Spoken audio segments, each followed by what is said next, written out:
traveling has become part of disposable income for people. People want to travel. People want to see the world. Today on Your World.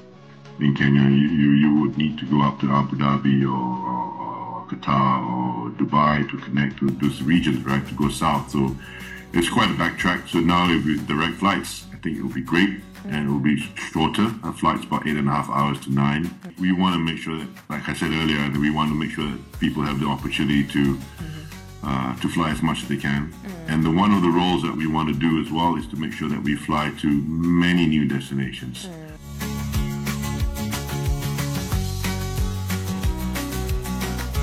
Well, let's talk about this important conversation that all of us should be aware of. And this is as far as the launch of AirAsia X.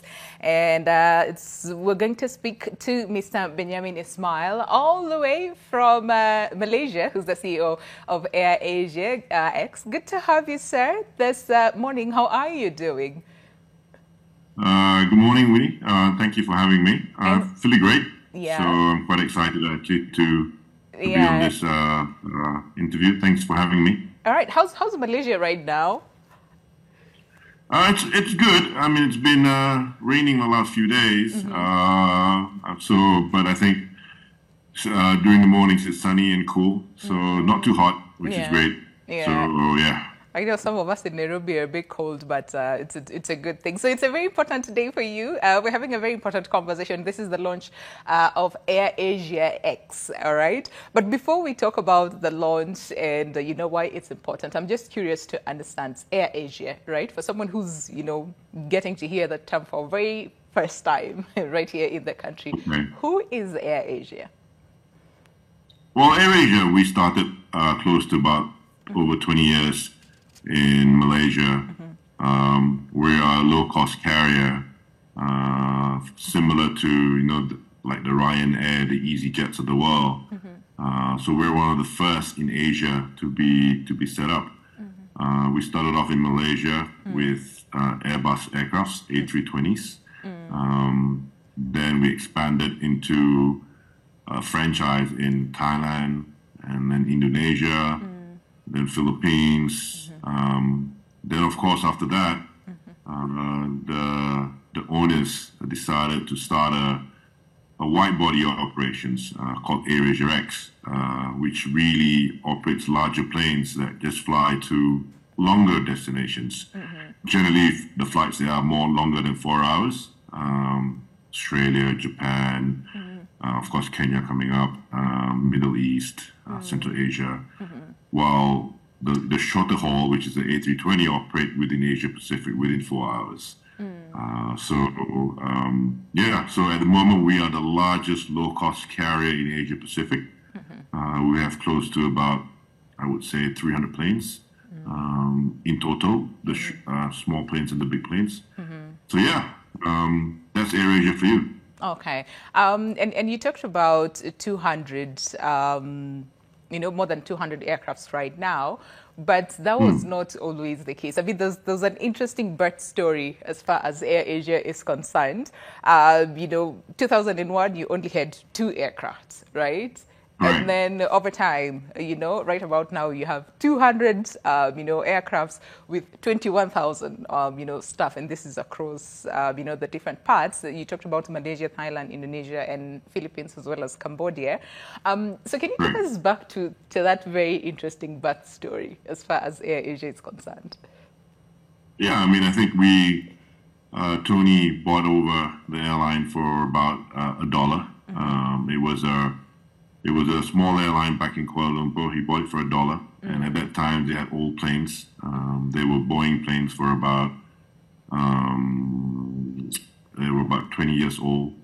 And basically, I think how they started it is just it's like opening a store. You got to buy food from 7-Eleven and put it onto the plane and start selling it. It's very no frills, right? So, but I think as we started the domestic operations first. I'll tell you a bit more about domestic, but really just domestic operations in Malaysia, where like the Langkawis, the islands, where we started that. And obviously then later, Tony, who is the owner, then work closely with Airbus. And Airbus believed in this company. They see the future in this company. So therefore, Tony decided to order close to about over 300 to 400 planes on order, which really then started AirAsia. And I think the key thing in Malaysia was during those days, internet purchase was close to zero. Everything was very brick and mortar, where it's basically people going out to travel agents or people going out to the counters to buy tickets, right? We started the online purchase of tickets. So I think that changed the whole ways of traveling. And I think, and secondly as well, with the affordable fares and the low-cost structure we did, we gave the opportunity for people who's never flown before to fly. For example, I mean, obviously in Kenya, your Kenyan Airways is very expensive. In Malaysia, Malaysia Airlines is very expensive. And people can only dream to fly, you know, once in 4 years, once in 5 years to save up. But now with the opportunities of low cost coming in, people can actually fly for the first time to see the world. Yeah. And for those who can afford it, can go on holidays 5 times a year and bring pretty much the whole family with them, rather than, you know, bringing just one child or 2 childs or whichever, right? So I think we have changed the outlook of travel in Asia Pacific, fairly much so. I see that. I mean, going on holiday 5 times a year, that's a dream. And I wish Yeah, all of us would do that. All right. You talked about low cost, right? How low are we talking about? Because you speak to so many airlines and they'll tell you, yeah, we are the lowest. We offer the cheapest, prices when it comes to our flights. So how low are we talking about AirAsia X in this sense? Well, generally, I think the rule of thumb is we're generally about 50 to 60% cheaper than a full service carrier. Okay. Just to highlight, low cost doesn't mean low on safety, right? I mean, safety is still our number one mantra, to make sure that we fly safely to our destinations. Really, it's just how efficient we operate those aircrafts. And usually, you know, how we make sure cost is low is we negotiate really hard with the vendors. We all make sure that when we go to airports, we turn the plane pretty quickly. Like, for example, if I land in Nairobi, if a full service carrier comes in, they would park the plane for God knows 6-7 hours, where you have to pay parking charges. For us, we land and within 75 minutes, we will turn that plane around and go back to Malaysia, right? So, and usually within 2 hours, it's free in most airports. So we try to reduce as much cost as we can. Secondly, as well, you know, food and all that, you know, we do serve food on board, but really we encourage people to purchase that up front. So therefore, it helps us to manage our costs so that there's not so much wastage. If it's the full service carrier, you go in and they'll ask you, would you like chicken, beef, vegetarian, or salad or whatever. But then if you don't eat, you got to realize there will be 4 types of food of wastages on that flight. So these are kind of little things that low cost carriers do. But second and lastly as well, we make sure that our planes fly as much as we can. So the more you fly in the air, the lower cost it is in terms of operating. And we try to fit as many people on the planes as well. So that's one of the key mantras of a low-cost carrier. So that then translates into 50 to 60% lower fares. That's quite impressive, really, if you ask me. And one of the things that I also found about AirAsia X is your mission, which is to serve the underserved, right? And again, from what you were saying, is this has connected people in different ways, and Yes. like you said, some of them are actually able to go on holiday 5 times in a year. But really, how important is this mission to AirAsia? It is important for us, and I think, you know, we want to make sure that, like I said earlier, that we want to make sure that people have the opportunity to fly as much as they can. And one of the roles that we want to do as well is to make sure that we fly to many new destinations, mainly not just the capital cities, but into secondary cities, into the third cities, into the fourth cities, or whichever, right? So that translates to now we fly to close to 130 destinations across the network. So generally you can go anywhere. So I mean, for people in Kenya, they will come to Kuala Lumpur, and you can either stay in Kuala Lumpur for a holiday, or you can connect to all our flights across the region. You can go to Indonesia, you can go to Thailand, you can go to Australia, you can go to Japan, you can go to China.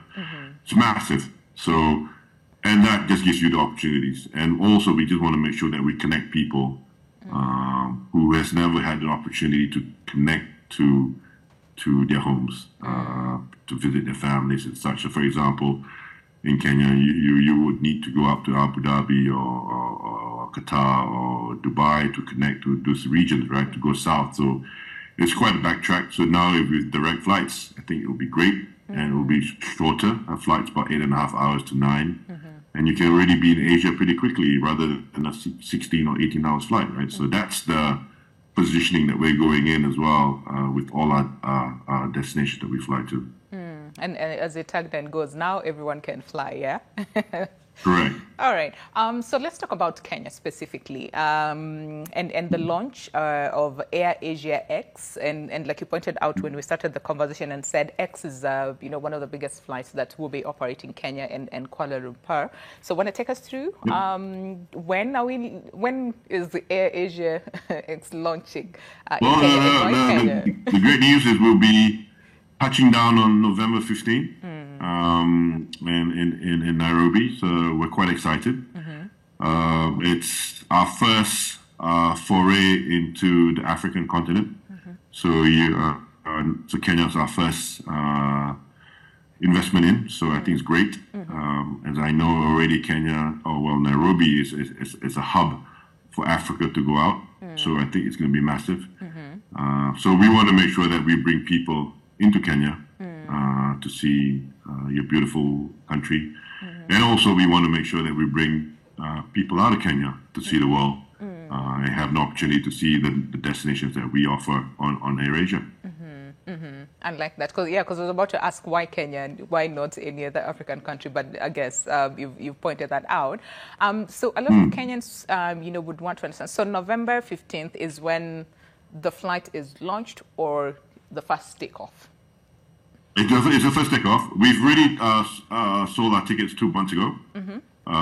But it's still selling now. I mean, I'll tell you what it is. I mean, or you want to save it for the last, but really I think we're offering quite reasonable. I mean, for one economy, one-way ticket into to Kuala Lumpur for Nairobi is about 170 US. That translates to about 24,000 Kenyan shillings.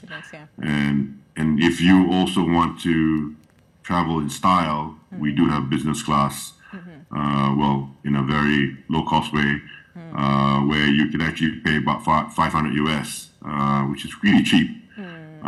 That's probably translated to about 70,000 Kenyan shillings, so one way into Kuala Lumpur. So it's massive, so we're quite excited.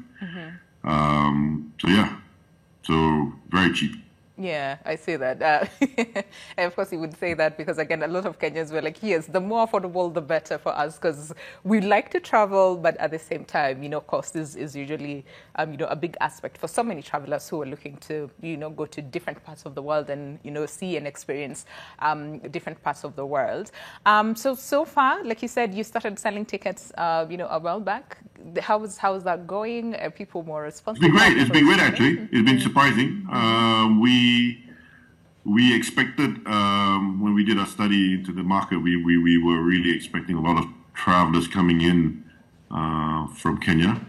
But actually, we've seen the opposite, actually. There's a lot of, I guess, people coming into Kenya now. A lot of our markets are seeing a lot of people from Malaysia wanting to go and see Kenya, which is great, which means that we're doing something right. The demand is there. And the other two markets that we see is we're bringing in is Australians.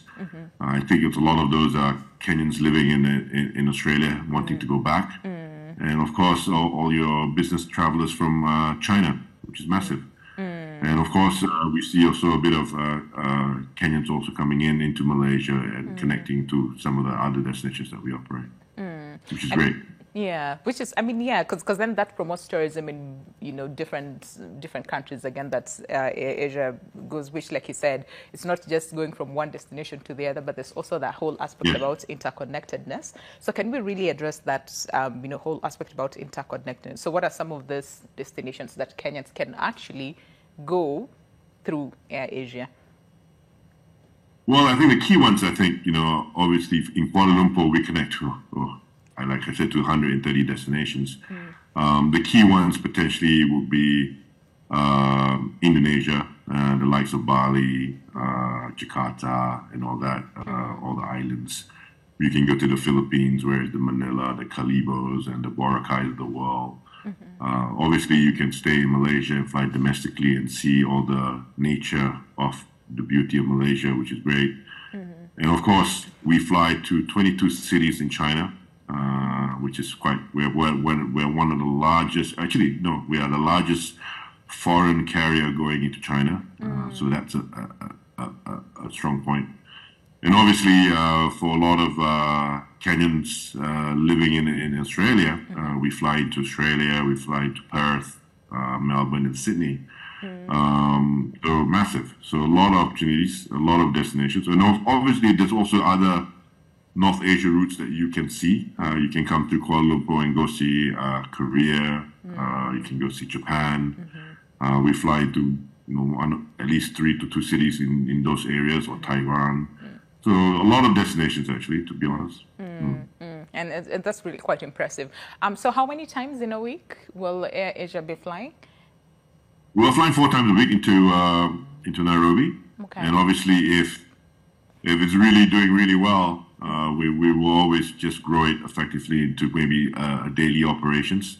But we'll start off with 4 first. Okay, 4 flights. Okay, all right. So in terms of travel, one thing, but also affordability being the other. Maybe a lot of Kenyans who are watching us and thinking, okay, I want to take advantage of this, launch right now and secure my tickets, before November 15th. Is there like a special discount for the launch flight before the actual? Yeah, the launch fares are still there. So we haven't really increased the fares because we want to make sure that everybody enjoys it. Okay. So as I mentioned just now, those fares are actually quite low. So it's still there on our website, which is airasia.com. So yeah, it's still there at those very low prices. So we will maintain that for a while until so that as many people hear about it, as many people know about it, and take advantage of it. So we will continue to do that for the meantime. It will be an investment for us for the first few months to ensure that everybody knows about us. So then later, if it does really well, then we'll see how it goes. Okay, yeah. So say if I want to travel next year, say around May, I can book my ticket now and... Yes, you can. We're open for a year already, so it'll be open for the next 1 year of travel. So you no problems. Oh, fantastic! That's really such good news. All right. So how many hours are we talking about? Because, like I said, this is a long-haul flight from Nairobi to Kuala Lumpur and vice versa. So how many hours are we talking about? Kuala Lumpur to Nairobi will take us 9 hours, and coming back is about 9 hours and 30 minutes. So so very fast. Yeah. And it's a direct flight, so you don't have to worry about stopping in any other airports to connect. That's one of the things that a lot of people, when you think about long-haul flights, it's usually the question of stopovers. Do we have stopovers, or are we just going, one way, which is fantastic because, again, you end up wasting a lot of time and whatnot. How different would you say, in terms of the flight experience, would that be for travelers who are traveling from Nairobi to Kuala Lumpur and vice versa, as compared to, stopovers? Like, how beneficial is this non-stop flight? No, it's very beneficial. I mean, to be honest, I think, I came to Nairobi I would say about 2 months ago, and I went through Doha. In total, my trip took me 19 hours with stopovers. So 19 versus 9 hours is massive, right? So that extra 9 hours, I can already be having dinner and or going on a safari in Kenya or whichever, right? So it's also less time wastage, which is great. So I think that's our selling point. And of course, obviously, if you're traveling with families and kids and children, 9 hours is fairly sweet, which is good. So yeah, we're that's our selling point actually, a direct flight into Asia. Yeah, and I mean also in terms of like cost as well, it's not only affordable to fly, but also reducing on the cost of stopovers, and then you have to spend, somewhere maybe for food or for, Correct. accommodation and whatnot. Yeah, Mm. yeah, I So think yeah, I that's mean, you can say you can save all that actually, and yeah, it's so much more efficient to be honest. Mm. one way. Okay, so when do we have like specific days at the moment on when Air Asia will be flying in and out of Nairobi? Yeah, we fly on Tuesday, Thursdays, Saturdays, and Sundays. Okay. How many people are you targeting at the moment? We're targeting close to about at least 40 to 50,000. That really leads us to about at least 80% load factor, which is great. But I think we want to make sure that we drive that more as much as we can. So yeah, we're driving towards that. So at the moment we're trending around 70% loads for the first few months, which is great. But then yeah, we want to make sure that we fill up that plane entirely actually. I see that. And in terms of then, we're looking at sustainability, right? And especially for Air Asia, because I know we do not, for us, we're excited. First of all, there's this, Air Asia that is launching low cost, pretty much affordable for everybody. But then again, sustainability, looking at its sustainability aspect of the same. So both in business, but also environment. Where is Air Asia X, placing itself? No, I think sustainability in terms of making sure that this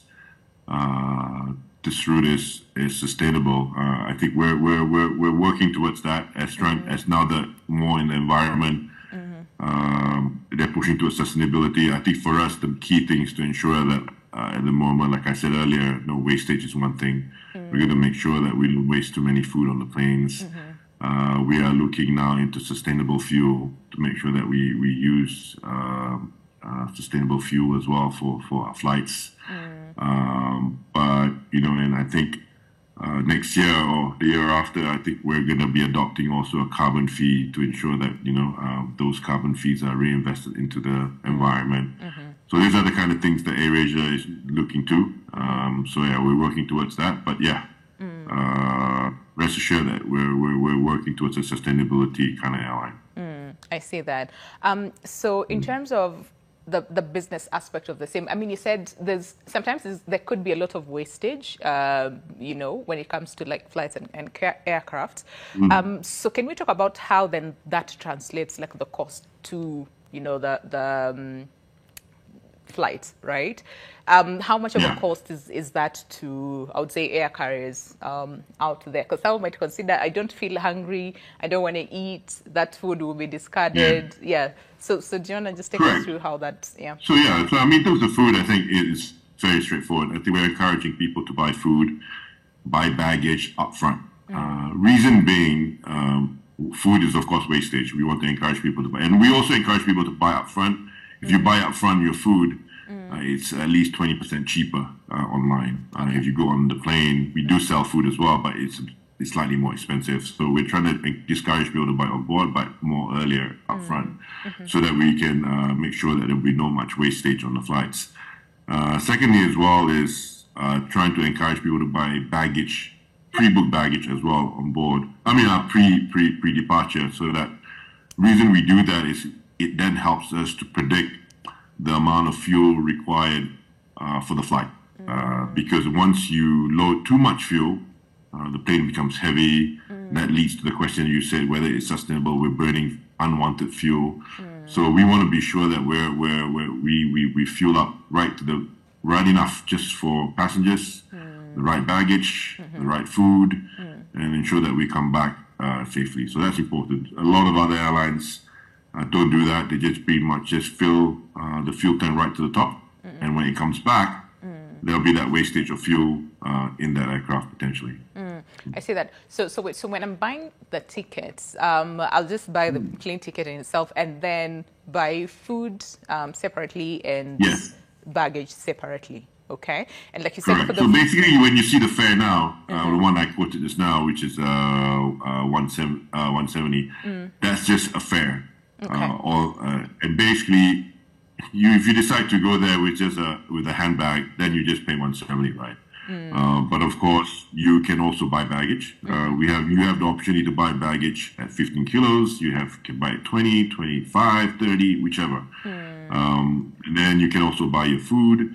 You can buy all kinds of food, and you can buy duty free up front, which means that if you say you want to buy alcohol or makeup or whatever, you can buy up front, and we can have it delivered onto you just before you board, ready for you to be taken with you. We also allow you to buy insurance. We allow you to pick your seats, who you want to sit next to, whether it's a window, whether it's an aisle, whichever. So these are all the opportunities that it's a selling point for us.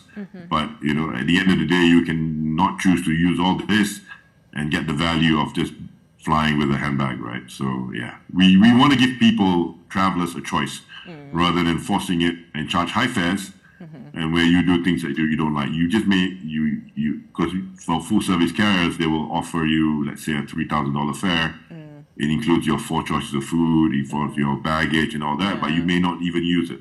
Yeah. So with low cost, we give you that option. I see that. I really see that. Okay, so out of curiosity again, so someone might say, can I buy the food outside and come with it to the plane?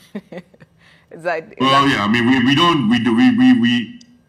we don't say no, but we discourage it. We don't say yes but I think the selling point for us is I'm not trying to be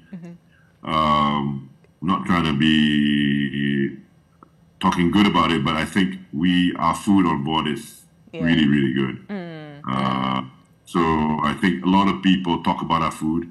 If you ask people who fly to AirAsia, and I think people really gets excited and really wants to eat our food on plane. So really our onboard sales are doing quite well. And as we speak now already, we're trying to develop as well some Kenyan cuisine when we fly to Nairobi. So that's something we're working as well to make sure that people like that. Or you can try other foods, traditional Malaysian food or any other foods that we offer on flight. Yeah, I was about to ask the same cuisines that you're planning to offer, which is really fantastic, because then you get to taste what is offered on both worlds, which is pretty fantastic. Like you said, the food there is really good, so people need to come and try. Okay, so for baggage as well, I know it's usually not sometimes, mostly for most flights, it's usually pretty standard. So you get around 23 kgs thereabout plus a carry-on. But what you're saying for AirAsia is I have that option. Say if I'm just traveling with a carry-on, I don't have to pay extra for the 23 that's usually pretty much offered standard, which then that translates to the low cost.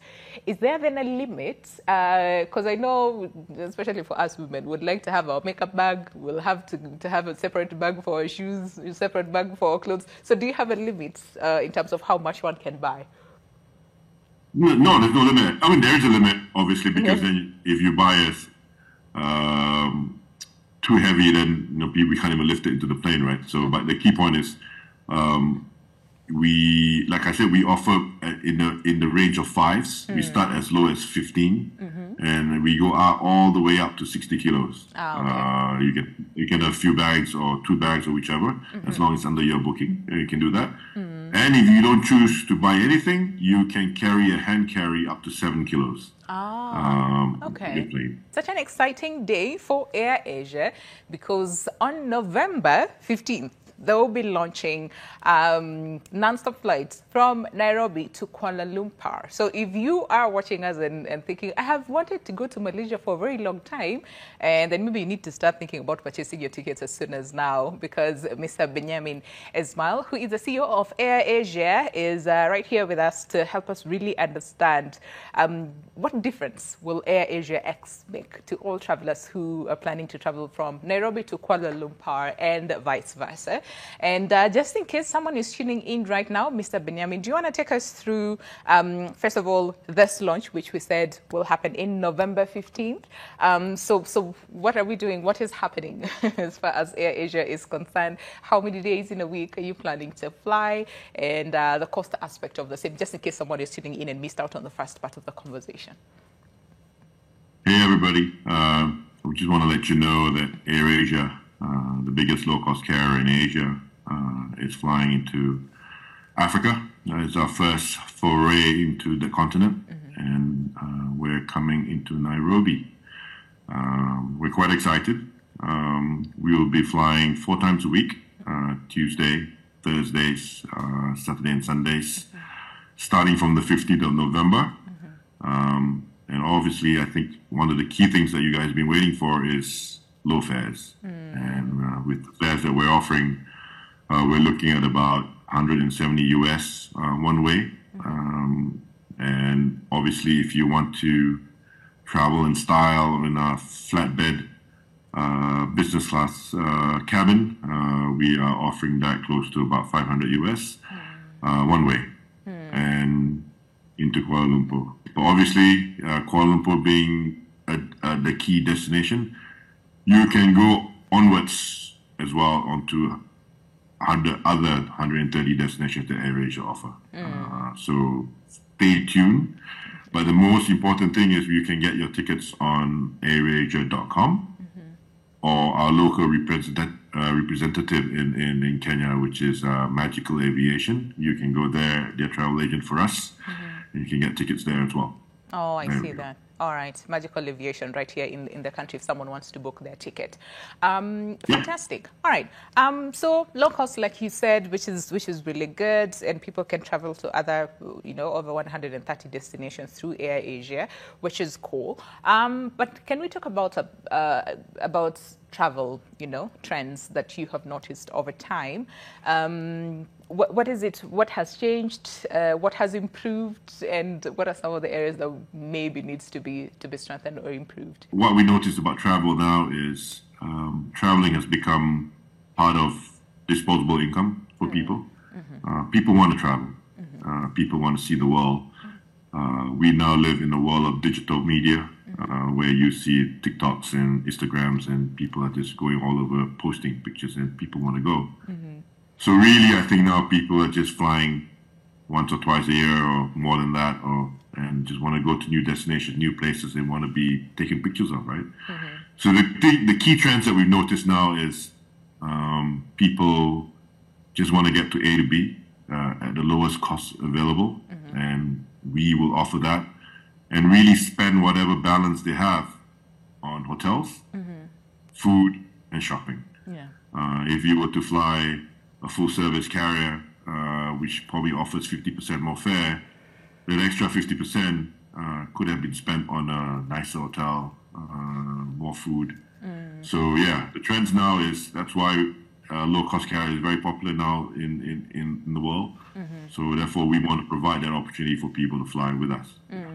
All right. And convenience as well. Can we speak to convenience and what I would say your clients are saying as far as convenience? We talked about 9-hour non-stop flight from Nairobi to Kuala Lumpur and vice versa. How important is this, a factor when it came to AirAsia deciding to launch in Nairobi?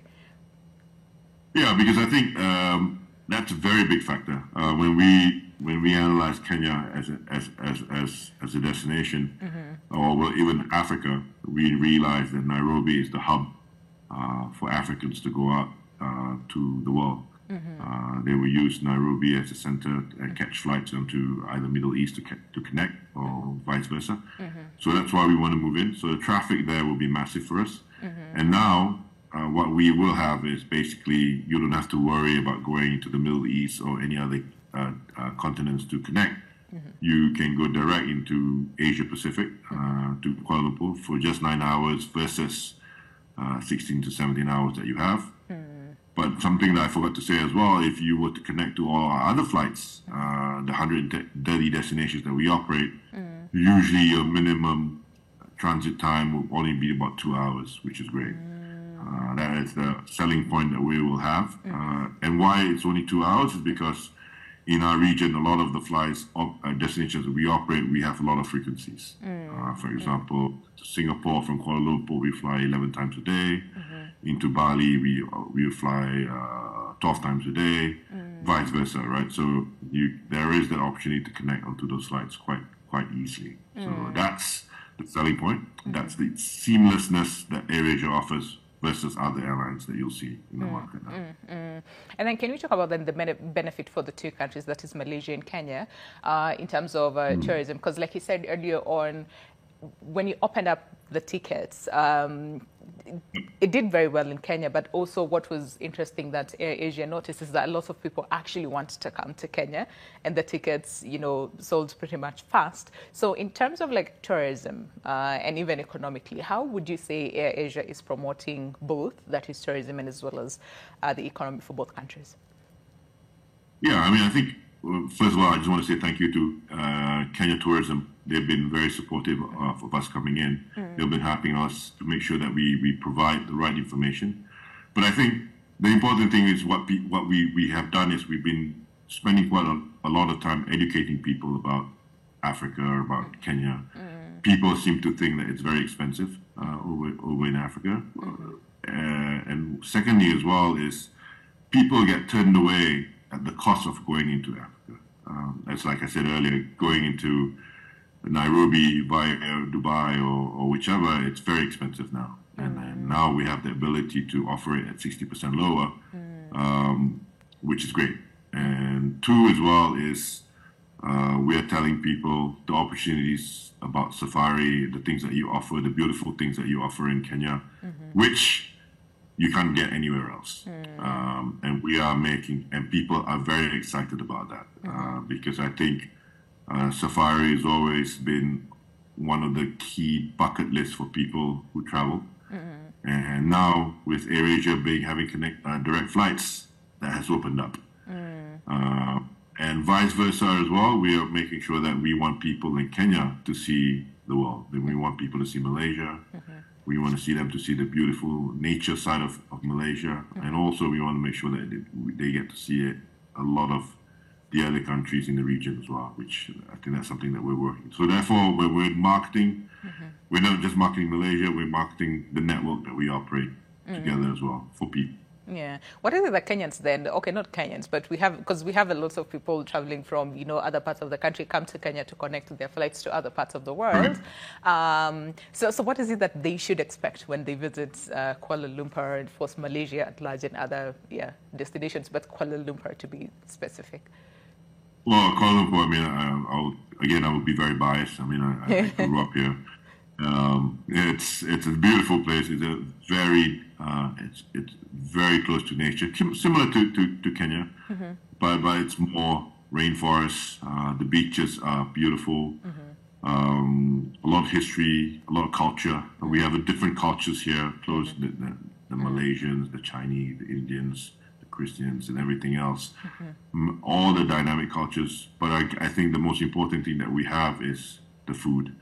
The food is massive. A lot of food. It's very delicious. And I think, lastly as well, is it's fairly cheap here in Malaysia in terms of food, the cost of food, cost of living, cost of hotels. So I think that would be one of the attractive points for travelers coming from Kenya. I see that. All right, so you said travel will be on Tuesdays, Thursdays, Saturdays, and Sundays as well. So for then, Kenyans who are, not Kenyans per se, I don't want to say Kenyans mostly. I mean, you'll be coming to Kenya, but also travelers from other parts of the continent. So what is it that they need to know in terms of preparation for travel? What are some of the documents that, is required, before they come to Kuala Lumpur? Malaysia, it's a very open country. Visa free, so no issues. Just come in. Just bring your passport. Bring your money, your bags, and ready to travel. And bring your stomach. Oh, wow. So very seamless traffic coming to Malaysia. Oh, I see that. Yellow fever card. Do people need that? I know for us Kenyans, we're told make sure you have your yellow fever card. Not for Malaysia. We're all good. You don't need that. So just bring your passport. It's visa free. I need that to go to Kenya, but no, coming to Malaysia, no. Yeah. Okay. So like you said, bring your passports, bring your money, bring your bags, and bring yourself in an empty stomach. and you'll be Yeah, correct. If you're ready and to you'll go. be good to go. Yeah. Okay. So again, like you said, Kuala Lumpur is one of the those places where they serve as a travel hub, right? So what is it that you would say travelers from Kuala Lumpur coming to Kenya? What is it that they? Because you said you came here around two months ago. So from your Yes, own correct. experience, right? And I'm curious about what was your favorite as far as experience and food, but also what is it that they need to know from their end coming to Kenya in terms of expectations? Yeah, I mean, the first thing is we make sure that you're talking about the requirements coming into Malaysia. Over there, you just to make sure that we take the yellow fever jabs. Quite really accessible here in Malaysia. It's one lifetime jab. But going in there, I was there for work, so I didn't get much to see. But I think again, I tried all the diverse foods, the barbecues, and all that, which is what's really good for me. I really enjoyed that. Obviously, the next thing is Nairobi it's well known for having a safari in the city itself, so that's going to be a big attraction for everybody. But of course, all our other things on offer. So we're making sure that we sell all that stories to travelers going in. Yeah, and when it comes to like travel industry, and especially for we're talking about air in this case, I know during COVID-19 it was one of the sectors that was really hard hit by the same. So how is Air Asia doing now post COVID? And in terms of because we talked about a little bit about sustainability, what was the environment earlier on, but as a business in itself. So how's Air Asia doing even as you plan for the launch and also ensuring that sustainability, like 15 years later from now, we'll be talking still about Air Asia and, of course, the different travel destinations that it offers. Yeah. Well, no, I'm glad that, I saw through COVID-19 with this airline. It was a very difficult period for us.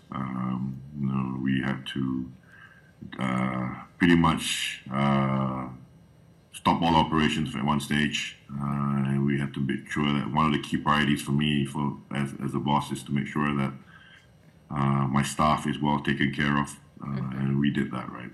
So I think once COVID-19 was slowly going away, our first thing is to ensure that we bring back as many aircrafts as we back into service, as they were parked for quite a long time, about close to 2 years, right, on ground. So we make sure that we go back into the cities that are important to us. We went, I think some of the few countries we started very quickly was Australia. We started Taiwan. We started India. We started Japan. And then obviously as we grow back, I would say that we are 90% recovered, bearing 2 more planes that we have to bring back in. But generally the demand has just been double folds. I think there's a lot of revenge travel. That's what they call it. People just want to travel after 2 years of staying at home. So our load has been much higher than it used to be at pre-COVID. But the good thing about it as well, that COVID was a good point for us to also clean house, to make sure that we try to renegotiate a lot of our contracts, to reduce a lot of our prices, to make sure that everything is, to ensure that we are operating at a very optimal level. And to that leads us to making sure that we can offer even lower fares to the public or the passengers, right? So yeah, I'm glad that we're back. And the fact that we have an opportunity to grow into new markets, like Africa, and I would say 5 months ago, we started going to Central Asia. We started going to Kazakhstan. So these are the 2 markets that is very new to us. And Kazakhstan's been doing really well for us. And I hope that Nairobi is going to be a success story for us too. I see that. So then plans to maybe increase not only the number of flights, but also venturing into other countries in the African continent. Do you have the specific countries that you're looking at, you're eyeing?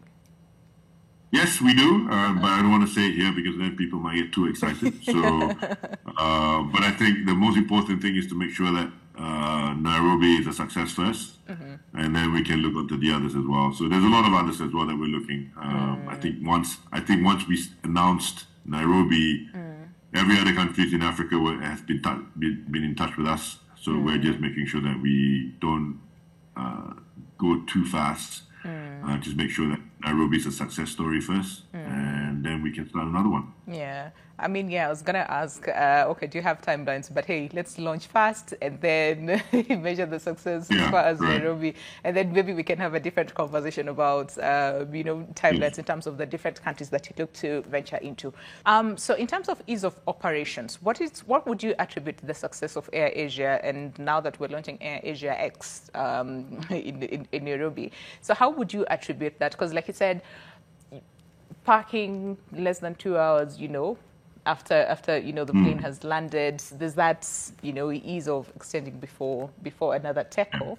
So how would you say that has contributed? So I think that the key important thing is we're selling ourselves as a digital airline, right? So we're moving away from all your usual traditional ways of traveling. You can see now when you buy our tickets online, everything is done online. You can buy everything from your insurance to your travel, your tickets, your food, as I mentioned earlier, the bags.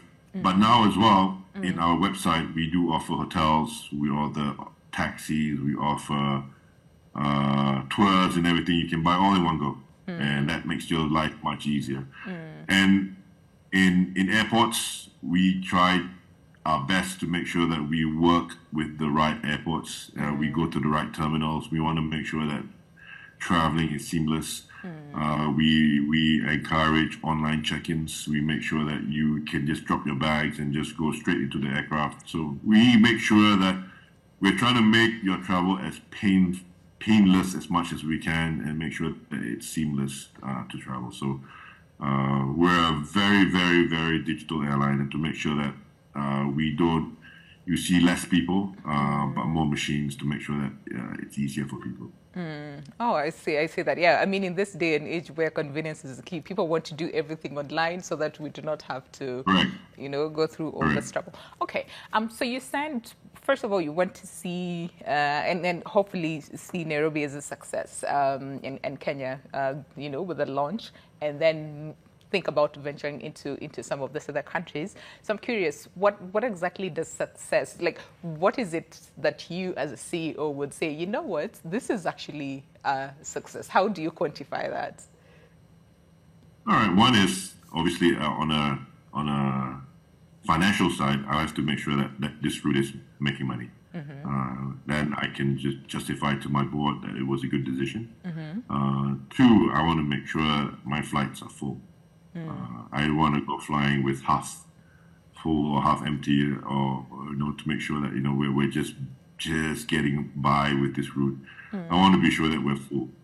At least a good measure is above 90% is perfect for me. And three as well is I want to make sure that when I walk around Kuala Lumpur in Malaysia, everybody goes, Ben, thank you for introducing Nairobi. I've never seen Africa in my life. And the fact that you give us an opportunity to fly there and see safari or whatever, that makes me happy. And fourth as well is connecting people. Connecting people who's never seen their family. I mean, like I said, a lot of Kenyans in Australia, in Perth, in Sydney, allowing them to see their long family that they've never seen for 5-6 years. The fact that we were able to connect that is also a success story for us. But of course, all those has to make sure that, again, goes to number one, which is making sure that it's financially viable and profitable for us as well. And the best part will be to travel 5 times a year. Or the whole yes, right. And buy everything on the plane. So, yeah.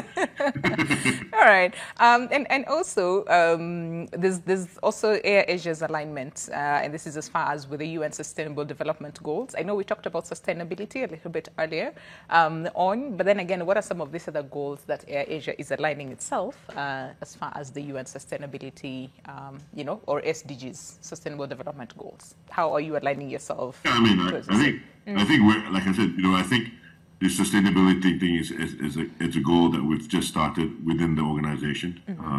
I think in the aviation world, they're encouraging people to be very sustainable in terms of making sure that you invest in sustainable fuel. You make sure that how you operate in terms of fuel burns and all that. We are already doing in terms of what we can control, making sure that we are efficient in our flying. Like I said, wastage is one. But two as well is to ensure that I think now, which we're doing again, like I said, is sustainable. I'm trying to invest in sustainable fuel. And we are trying to do that as fast as we can, hopefully by next year. And that will then be in line with what the world is trying to achieve. I see. So then, as again, I see your time is how much spent. But you said there's a current promotion that is ongoing where you have 10 million seats on sale. Do you want to take us through that, just in case, again, someone missed out on the first part where you talked about, of course, the offers that are available now, and the best part is that I can book and do a year in advance, which is really fantastic. But can we talk about this 10 million seats? Yeah. Correct. So we've been on sale at airasia.com for the last 2 months. And of course, obviously, if you do not have access to internet, you can go to Magical Aviation in Kenya to access the tickets. And the most important thing is we are open for the next 1 year in terms of seats availability. Nairobi to Kuala Lumpur and Kuala Lumpur to Nairobi. And I mean, if you look at it, just in case you can't believe your eyes, yes, we are offering close to about 170 US one way into Kuala Lumpur, vice versa. And if you want to travel in style, we do offer business class at about 500 US one way. So obviously that's just tickets, but anything above than that, you just add on. So, but I think that fares, if you look at it versus the others, we're very, very, very attractive and very, very cheap. So do come online and get us. Yeah. Okay. Let's talk about the future of Air Asia X. What is it? What is that you're looking at? We're still sticking to our DNA. We want to make sure that we grow more networks and connect more people across the world. As I said, we are still analyzing a lot of new routes that we want to do. I would say about 50% of our destinations are routes that nobody flies. And that's what we're good at. We like to promote routes that are very raw. Accessibility is very tough. So we want to be the first there. So, and usually people follow us, right? So that's the goal. Hence Nairobi, hence Kazakhstan, hence a few other routes that we started, right? So our goal is to make sure that we reach and get people to fly more and get people to fly for the first time.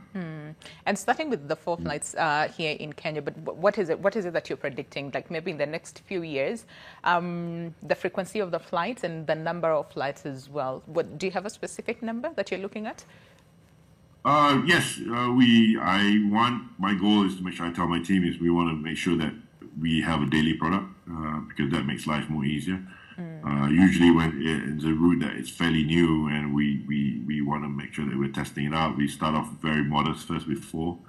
But if it's doing really, really well, it's very easy now to just increase it to 7. So the goal is to 7. But if 7 is still not enough, we can always increase it more to twice a day or whichever, right? So I see that. All right. So what is it that people should expect as soon as Air Asia X launches on November 15th, which again is a very few months from now? What is it that travelers should expect from Air Asia X in terms of both the experience, and cost as well? I know we touched on this a little bit, but yes. Yeah, I mean, just to let you know, I mean, we've won the World Best Low Cost Carrier 15 years in a row. Oh, wow. It's like the World Cup of aviation. So the service, the familyness of our crew, it's great. It just feels as though you're just traveling with your family, which is great. We treat you well. That's one. Two, as well as the affordability, as I said. Three, as well as the food on board, which I think you feel as though it's you're eating in your own kitchen. But the biggest thing I think, which people have to look forward for, is the 130 destinations that we go to. That's something that people forget, that we do connect to 130 destinations. So for you to see the world 130 times, that's massive. So yeah, and we connect that all from Kuala Lumpur. All right. Okay. So low cost carrier, again, like you said, 15 years running world best. Wow, that is such a record. And like you said earlier on, low cost does not mean there's compromise when it comes to safety and quality as well, right? Can we maybe emphasize on that a little bit? Yeah, sure. I mean, I think one of our biggest mantras is safety. We are quite accredited with safety as well. We get audited with IOSA, which is one of the biggest accreditation for safety. We're an A+ carrier as well, voted by other safety practitioners as well. So we make sure that our aircrafts are in tip-top condition. Our average age of my aircraft is also our average as a group. We're about 7 years old, which is fairly young. So, and that's very important. So, and one thing is to ensure that people feel safe when they fly with us, and we continue to do that. I see that. All right. So as we bring this to a close, and I'm going to give you a chance to just speak to the people who are watching you this morning as far as what to expect, a little bit about Air Asia and November 15th, such a big day for Air Asia X. What would you say to the people who are watching you this morning? Hey, everybody. I think, as you know, Air Asia, we're the largest low-cost carrier in Asia Pacific. And we're coming your way on November 15th. I think one of the key focuses for us to make sure that is to allow you to fly for the first time, for those who haven't flown. And for those who do travel not as often, we want to fly with us as often as you can at a very cheap price. And we give you the ability to connect to about 130 cities around our network, whether it's Kuala Lumpur or Asia, Japan, China, or Australia, whichever. We want to make sure that you fly with us. And the key thing as well is our fares are close to about 50 to 60% cheaper than everybody else.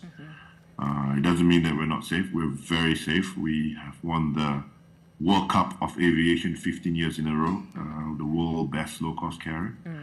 And fly with us at a very, very low price. We're offering close to about 170 US for one way to Kuala Lumpur.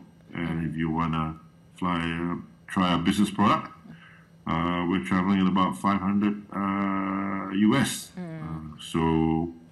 And the ways you can find us is go on to airasia.com, and everything you can buy online. And obviously, if you don't have access to the internet, you can always go to our local rep, which is Magical Aviation, where you can buy your tickets there.